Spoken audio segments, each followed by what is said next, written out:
हरे कृष्णा। सत्संग की महिमा फर्स्ट पार्ट। श्री कृष्ण कथा में सभी भक्तों का स्वागत है। आज दिनांक 2 फरवरी 2023। प्रिय बंधुओं, आज वाराह द्वादशी है। आज के दिन भगवान वाराह अर्थात भगवान विष्णु सूकर रूप में प्रकट हुए थे। इस विषय में भी हम आपको बताएंगे, लेकिन बाबा तुलसीदास जी कहते हैं कि बिनु सत्संग विवेक न होए, राम कृपा बिना सुलभ न सोए। बिनु सत्संग विवेक न होए, राम कृपा बिना सुलभ न सोए। कि जब तक प्रभु श्री राम की कृपा न हो जाए तब तक जीव को सत्संग की प्राप्ति नहीं होती है। ये तो उसकी कृपा से सत्संग मिलती है। सत्संग की इतनी महिमा है। मेरी माताओं, मेरे भाइयों, आज हमको जो कुछ मिला है वो कर्मों से मिला है। धन, पैसा, पुत्र, घर, परिवार, पति, पत्नी, जो मिला है वो सब हमारे कर्म का फल है। सुख मिला, दुख मिला, जो मिला वो सब हमारे कर्म का फल है। लेकिन आप कभी ये नहीं कह सकते हो कि जो मुझे सत्संग मिली है ये भी मेरे कर्म का फल है। जो मैं नाम सिमरन करता हूं या करती हूं तो ये सब मेरे कर्म का फल है ना। ये कर्म का फल नहीं है, ये तो उसकी कृपा है। ये तो बड़ी उसकी कृपा है प्रिय बंधुओं, बड़ी कृपा है। सत्संग, कथा, नाम सिमरन, ये सब उसकी कृपा से मिलता है। ये मेरे कर्म के फल नहीं है।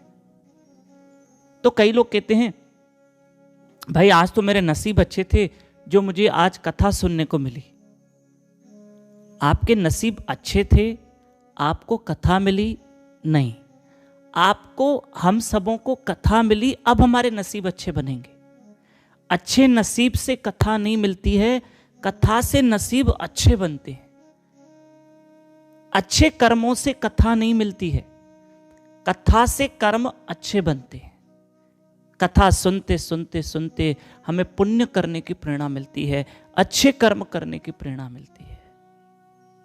कोई असीम भगवान की कृपा होती है जो हमें कथा मिलती है। राम कृपा बिना सुलभ न सोए। बिना जब तक प्रभु की कृपा ना हो तब तक ये कथा प्राप्त नहीं हो सकती, ये सत्संग नहीं मिल सकती। और जब सत्संग मिलती है तो फिर अंदर का जो सोया हुआ विवेक है वो जाग जाता है। जो हमारा जमीर है, जो हमारा कॉन्शियस है, वो जाग जाता है। क्योंकि सोया हुआ व्यक्ति, याद रखना, विवेक क्या करता है? पाप कर्म करने के लिए हमको रोकता है।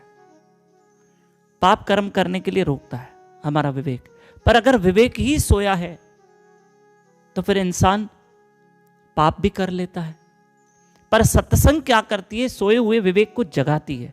तो विवेक जैसे जग गया फिर इंसान को पाप और पुण्य में अंतर नजर आता है और वो पाप कर्म करने के लिए रुक जाता है। इस विषय पे मैं कल चर्चा करूंगा, लेकिन आधे मिनट में, 1 मिनट में बता दूं, आज वाराह द्वादशी है। भगवान विष्णु सूकर रूप में, वाराह रूप में प्रकट हुए। हमारी पृथ्वी देवी, भूमि देवी, जो समुद्र के तल में चली गई थी, उस भूमि को वाराह भगवान ने बाहर निकाला और जल के ऊपर भगवान ने उस भूमि देवी को स्थापित किया। और आज ही के दिन भगवान प्रकट हुए। 24 अवतारों में एक अवतार है वाराह अवतार। श्रीमद् भागवत महापुराण में आप जरूर पढ़ लेना, वाराह भगवान की कथा है। और आज के दिन आपको वो चैप्टर जरूर पढ़ना चाहिए, वाराह भगवान की कथा। तो भगवान स्वयं समुद्र के तल में गए, पृथ्वी को निकाला और जल के ऊपर स्थापित किया और हिरणाक्ष नाम के असुर का वध भी किया। तो आज वाराह द्वादशी है। आप सबों को बधाई हो, बहुत बहुत बधाई हो, बहुत बहुत। और कल सेकंड पार्ट होगा कि सत्संग की महिमा क्या है, सत्संग का फल क्या है। कल इस विषय पे हम चर्चा करेंगे। और कल नित्यानंद महाप्रभु का आविर्भाव दिवस है। आप सबको कल नित्यानंद महाप्रभु की कथा भी संक्षिप्त में बताई जाएगी। हरे कृष्ण कृष्ण कृष्ण हरे हरे, हरे राम राम राम हरे हरे। कल दोपहर 12 बजे तक कोशिश करके व्रत रखना, क्योंकि नित्यानंद महाप्रभु स्वयं बलराम है, स्वयं लक्ष्मण है। कल आपको थोड़े में कथा बताई जाएगी।